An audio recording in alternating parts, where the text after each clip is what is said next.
Hello friends, this is Ray and welcome to the Port of Indecision. If this is your first time visiting the channel, make sure to click on the subscribe button so you don't miss out on any of our content or upcoming adventures. There's no passport required and, oh yeah, it's free. I love it when you give the video a thumbs up as it helps the channel grow, and love to hear your comments if you'd like to leave one. I respond to them all. In today's episode, we will be traveling to Portland, Oregon, and then on to the Willamette Valley to visit wineries and take in the beautiful scenery. So let's go on another adventure. We sailed from the port of Indecision. And on this adventure, we're traveling with our friends Lisa and Randy, who planned the entire trip and made sure that we were on the first flight out of Atlanta so we could be drinking wine before noon in Oregon. One thing in life is how you handle adversity, and 1 week before the trip, Lisa broke her foot, but that did not let her stop making the trip. If there was a benefit of having a broken foot or traveling with somebody with a broken foot, is you got to get on the plane first and help them get settled in, because it wouldn't take long till the plane was full. The flight time from Atlanta to Portland was 4 hours and 39 minutes, and before we knew it, we were out of the airport, headed to our first winery, Domaine Divio. So our fearless driver, Randy, starting the tour.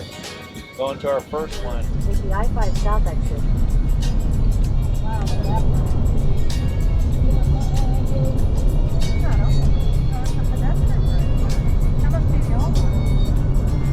Hello friends, this is Ray and welcome to Port of Indecision. We are on our way to our first winery. What's the name of it, Lisa? Domaine Divio. Bruno Cornois is the winemaker and proprietor of Domaine Divio, and his approach to winemaking is low intervention and letting the fruit express itself as much as they can. We've never been here before. Where did it come from? Well, perfect. I'm so lucky that we're your first stop here. And of course, as a kid, he did not necessarily like that.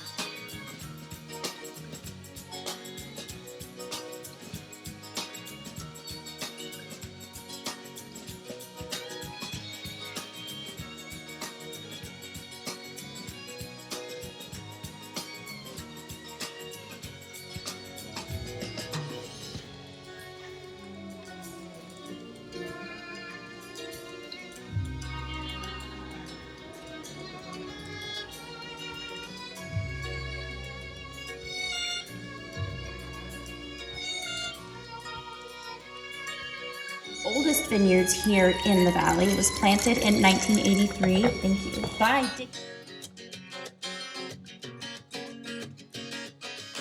Our group was struck by the beauty of Oregon right after we got off the airplane, but then when we got out into the Willamette Valley, it was just so beautiful we had to toast. Winery number one, and we've got our first purchase going into the kitty here. Well, we just wrapped up our first vineyard stop at Domaine Divio, and we're on to our second one, Eminent Domain. And even though we had been up since 4 o'clock in the morning, we were full of energy and enjoying the trip. Well, we are in Willamette Valley in Oregon, and we are doing a wine tour in the Willamette.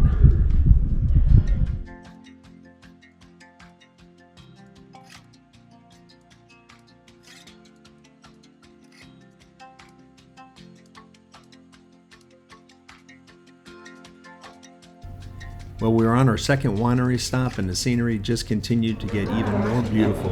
Even the rides between wineries, we saw old houses and barns. And although we had overcast skies, it was just beautiful, beautiful countryside.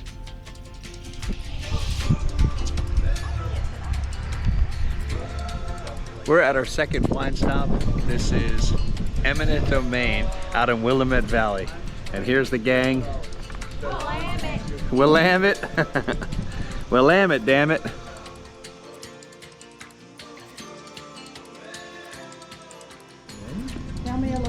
Yeah, so our Chardonnay here in the Willamette Valley, we don't like to use a lot of oak on ours.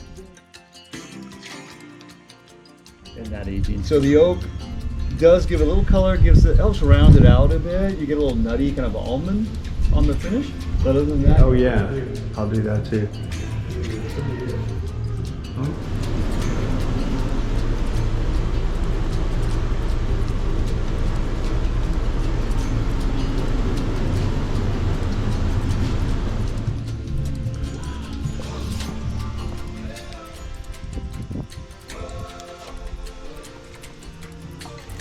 We were visiting the winery on a Monday, but I'm sure on a weekend this tasting room is full, just taking in the beautiful sights and the great tasting Pinot Noir.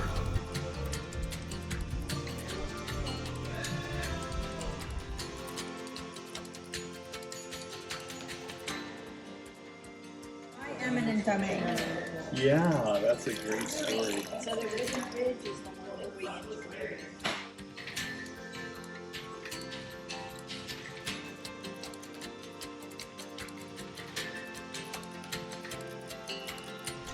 Here we go, second wine stop. Another baby. Another case. Another box. Well, Lisa and Randy's itinerary was going off like clockwork. We had arrived in Oregon and we were drinking our first wine before noon Pacific time. And now we took in 2 wineries and we were headed to the town of McMinnville to see our Airbnb and get ready for dinner.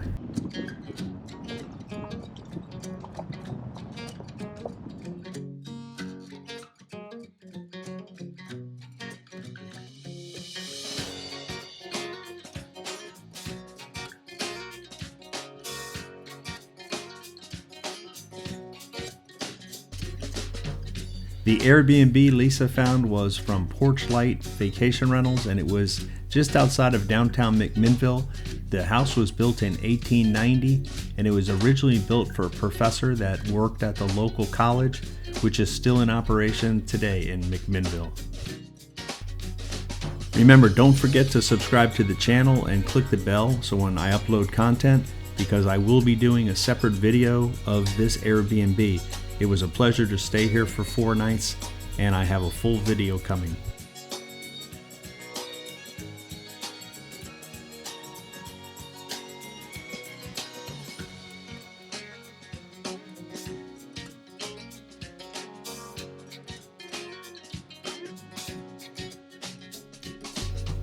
Well, it was day 2 of our wine trip before we knew it, and we left from McMinnville, Oregon, and we were headed out to 3 wineries. But we also had to do some freestyling, and we passed by this location with license plates all over the fences, so we just pulled over, checked it out, and then we're on to our first winery. And Brokefoot with us. Yeah. Brokefoot.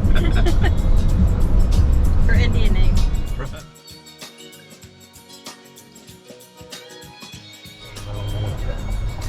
Our first winery of the day was Bryn Mawr, which in Welsh means high hill.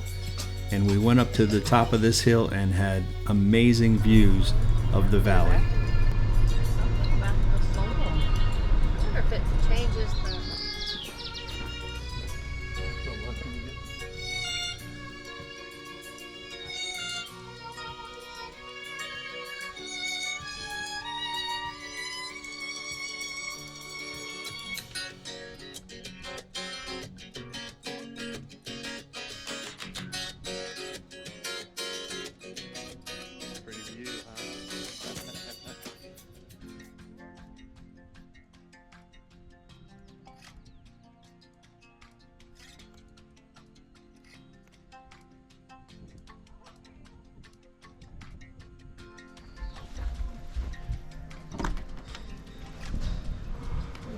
In the grand scheme of where we are right now, that's actually pretty good.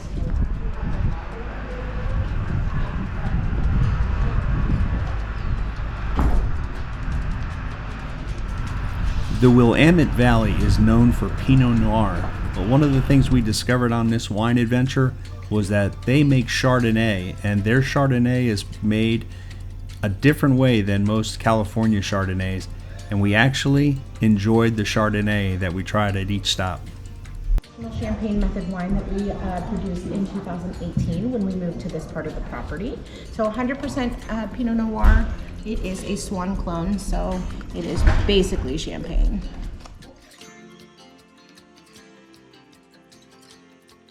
Clone of Pinot Noir. Have we done tastings anywhere else? Yes. West.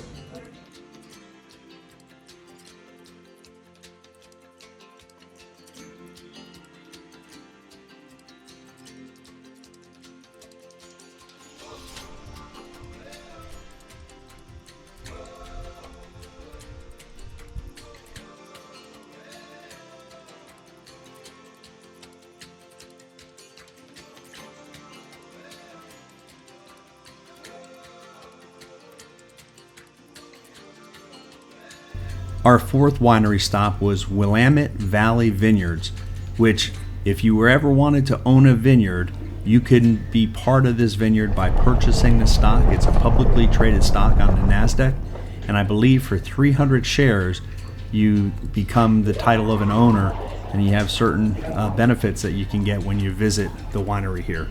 Wow. Oh, cool.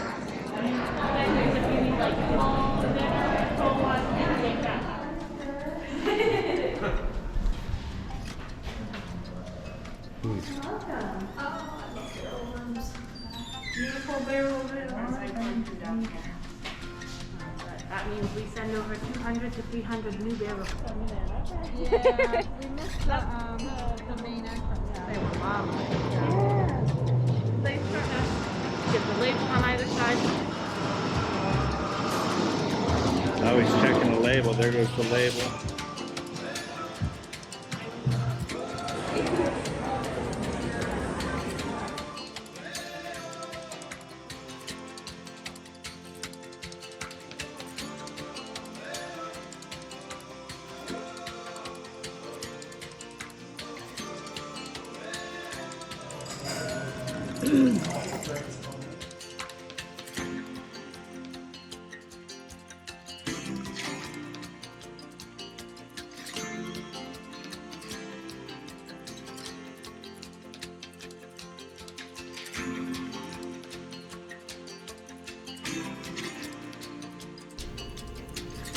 And here's a wine trivia question from Patty.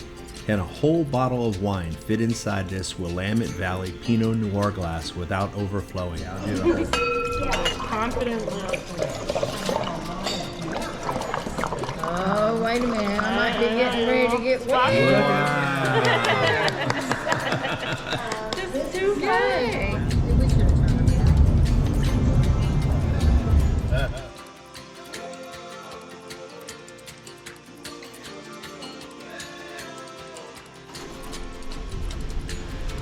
Our fifth and final winery of the day is the Brooks Winery, which was in Amity, Oregon.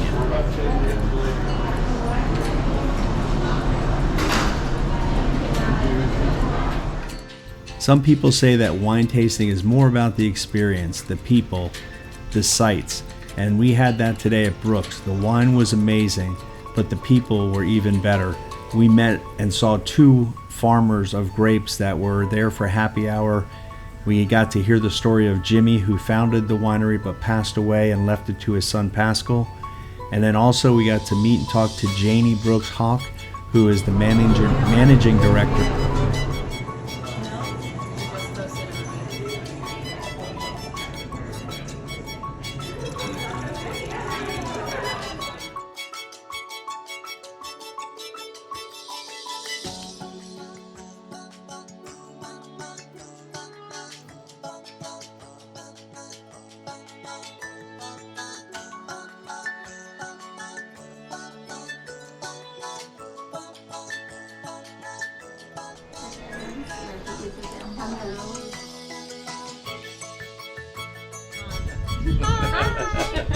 That is the biggest pizza oven I've seen. Is it one piece at a time in there? Or? It could be like 5.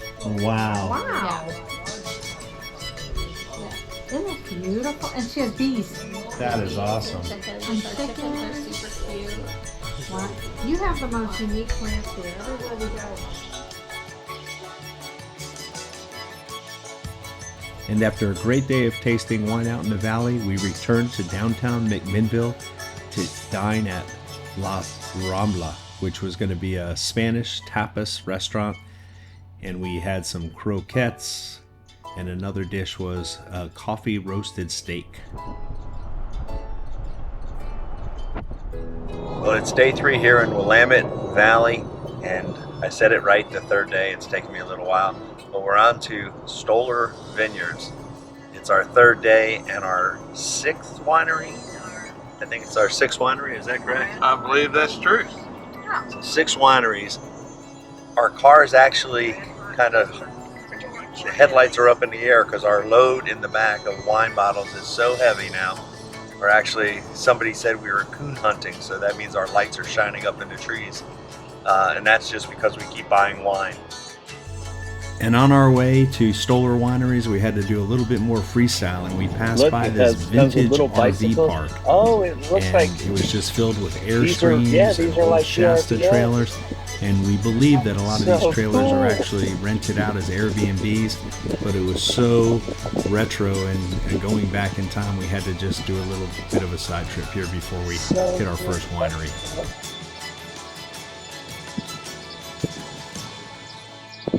And the bikes look like pristine. Yeah.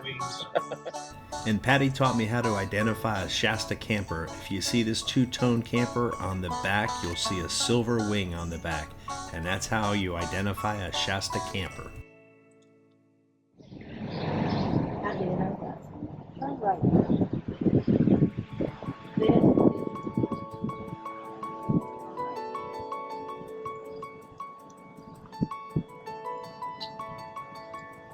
They got the fluid. Stoller Winery was our 6th winery on the adventure, and I have to say this is probably the most impressive entrance. This entryway here reminded me of Magnolia Lane at the Augusta National, but when you came around and just got to the opening here, it was a hillside filled with beautiful Adirondack chairs, and there were dandelions growing in the field, or little daisies, and it was just very picturesque. And then to the left was a tire swing, and on top of this hill were just some of the most beautiful views. And we learned later on that this whole estate back in the 1930s was a turkey farm before they turned it into a winery. Hello, how are you? Well, how are you doing? Good. Welcome. I'll be with you in one moment.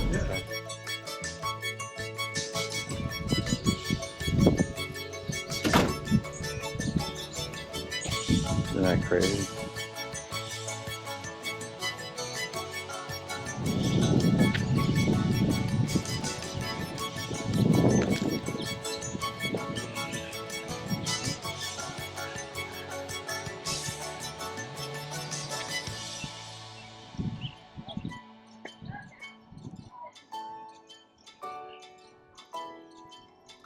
Is what we're going to do. So 100% Chardonnay from that original planting.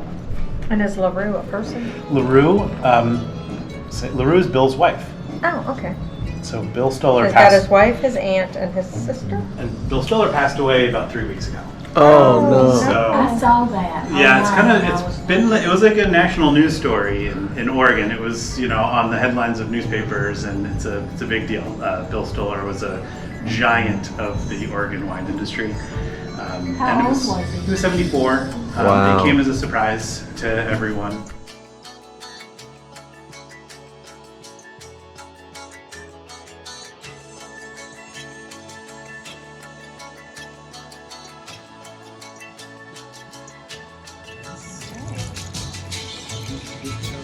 No, we're from Georgia.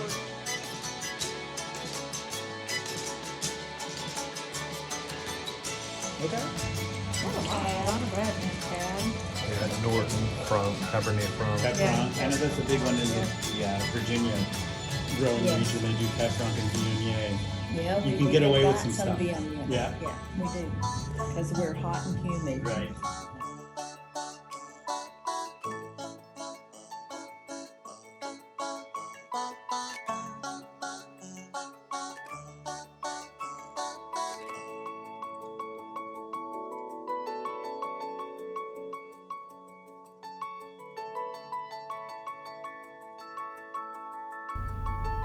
And with the clear skies today, we were even treated with a beautiful view of Mount Hood in the distance. Well, we're here at the Stoller Family Winery, and we have got another box of wine going into the trunk. You see the car getting heavier and heavier. So cool. I did. Wow.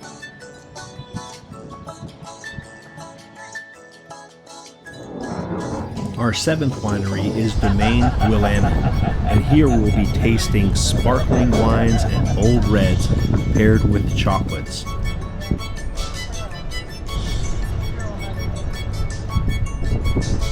Apparently there you're looking.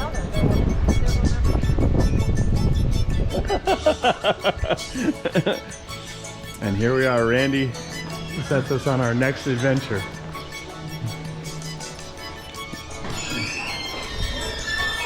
And of course the two ladies are already here. It's a beautiful table. Beautiful people, beautiful table. Ta-da!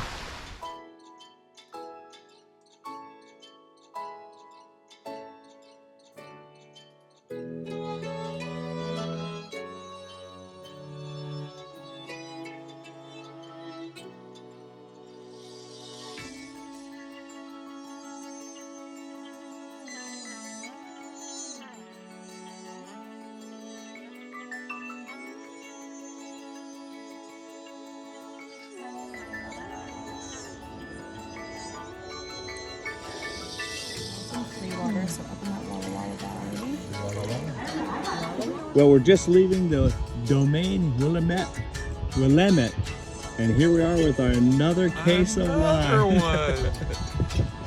It's getting so full. Our gas mileage is going down.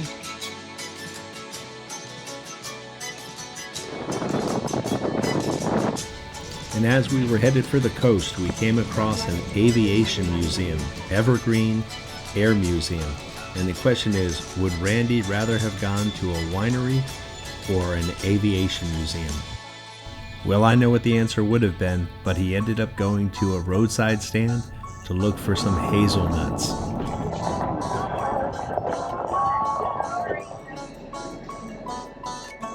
Wow.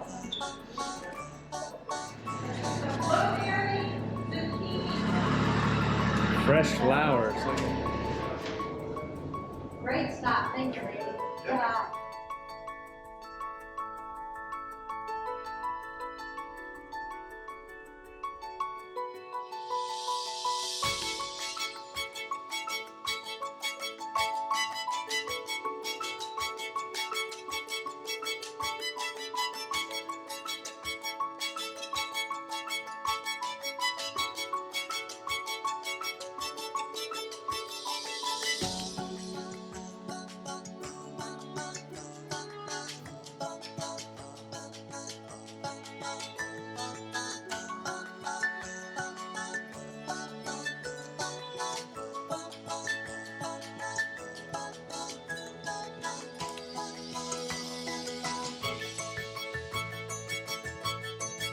We are on day 3 of our trip to the Oregon coast, and right now we're in Pacific City Beach. We're going to be going to a little place called Pelican Brew Pub, but we got to the coast. It's cloudy, and but it's just a beautiful place to see. And I'm going to show you this huge glacial stone that's out there in the ocean.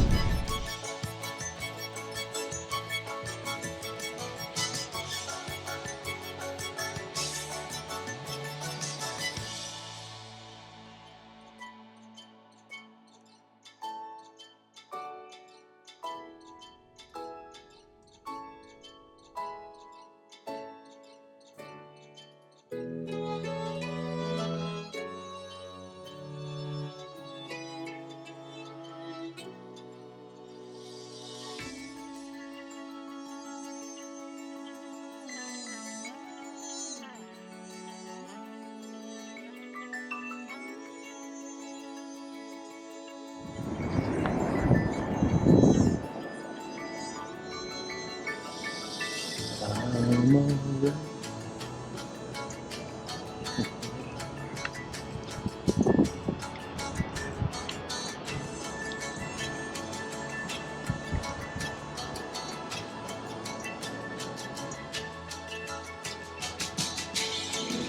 We're at the Spanish Head Restaurant in Lincoln City, Oregon. We're right on the beach and we're going to be dining up on the 10th floor.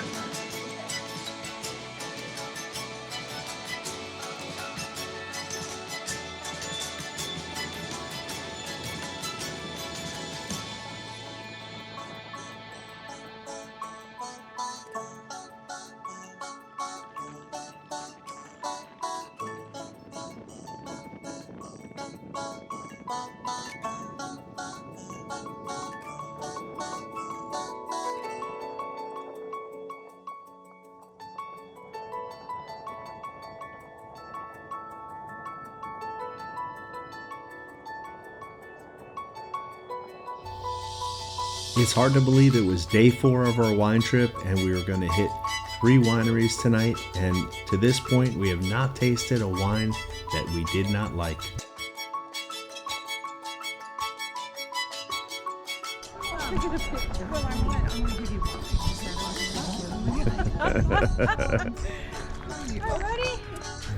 Yeah, he's being chivalrous. Hi. Hi, I'm Kate. So nice to meet you. Nice to meet you as well. Yeah, Lisa. Lisa. And you are? I'm Patty. Patty.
Another winery in the Willamette Valley, and we've got more booty to bring home to Georgia. I don't know where we stop. We're running out of space, Randy. No, that wasn't bad. She did a good job. I did.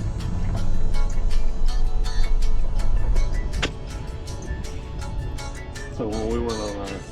As we made our way to the top of Ghost Hill and we entered into Ghost Hill Cellars, which was winery number 9, it looked like we had the place all to ourselves. Again, this was on a Thursday, so it wasn't that busy, but it gave us a beautiful views of everything, and we met the owner, Cameron, and he introduced us to the property and started to tell us the story behind Ghost Hill Cellars.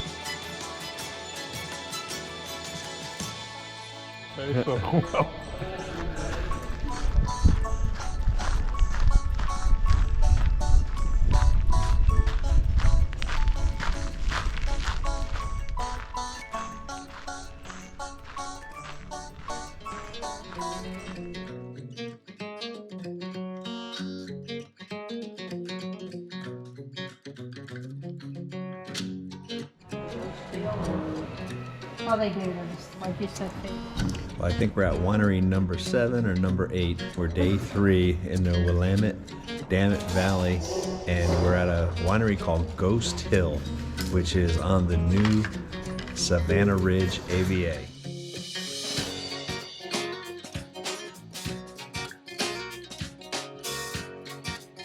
So this does spend a little time with the skin contact.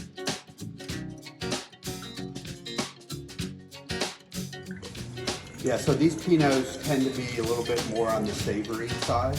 We wrapped up our wine tasting at Ghost Hill Cellars in the owner's tasting room. What's interesting is the bar here was the original bar from their first tasting room that they saved, and now it's in a smaller room. We were going to taste a 2008 and a 2016 Pinot Noir, and you can see the crystallization on this cork from the 2008. Okay. Put this on your right side.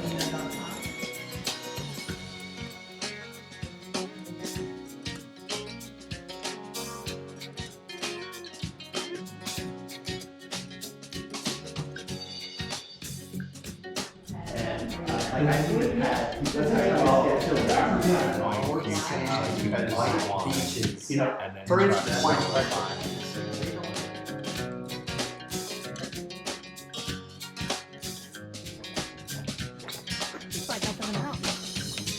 Hi, welcome Hi. to Picturesque Winery. We're here on the mountains and ready to give you more wine.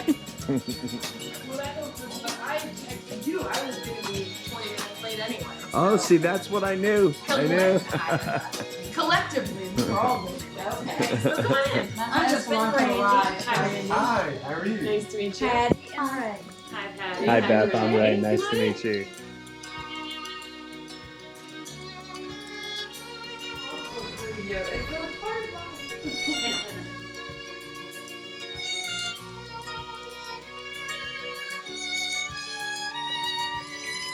I love that. Well, the second name we went to.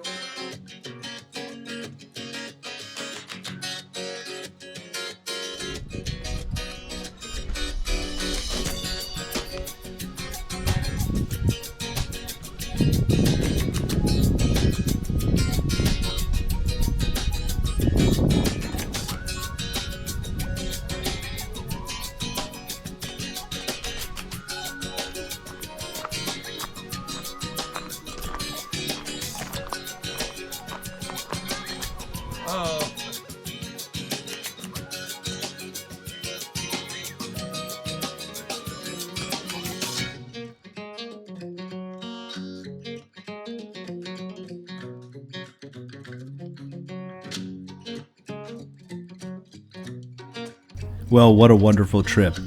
11 wineries in 4 days and a trip to the Pacific Coast. And then we were back in McMinnville to wrap it up at Nick's Italian Cafe.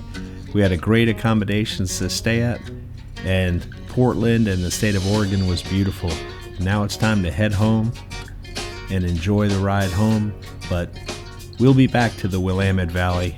And thanks again for a great trip and awesome planning.